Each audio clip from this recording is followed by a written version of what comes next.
இன்றைக்கி கடவுள் நம்மளுக்கு கொடுத்துருக்க வசனம் 2 கொரிந்தியர் 4:9. துன்பப்படுத்தப்பட்டும் கைவிடப்படுகிறதில்லை, கீழே தள்ளப்பட்டும் மடிந்து போகிறதில்லை. இந்த வசனத்தை கொண்டு கடவுள் நம்மகிட்ட என்ன சொல்கிறத பார்ப்போம். பொதுவாக கிறிஸ்தவர்களுக்கு பாடுகள் அதிகம்னு சொல்கிறாங்க. யாருக்கு தான் இந்த உலகத்தில் பாடுகள் இல்லாமல் இருக்குது? எல்லா மனுஷர்களுக்குமே பாடுகள், போராட்டங்கள் இருக்க தான் செய்யுது. அது அந்நிய தேவர்களை வழிபடுறவங்களுக்கும் சரி, இல்லை இயேசு கிறிஸ்துவ வழிபடுறவங்களுக்கும் சரி, எல்லாருக்குமே கஷ்டங்கள் இருக்க தான் செய்யுது.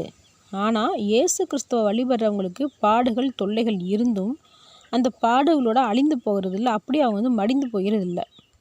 மெய்யான கடவுள் இயேசு கிறிஸ்து தான்.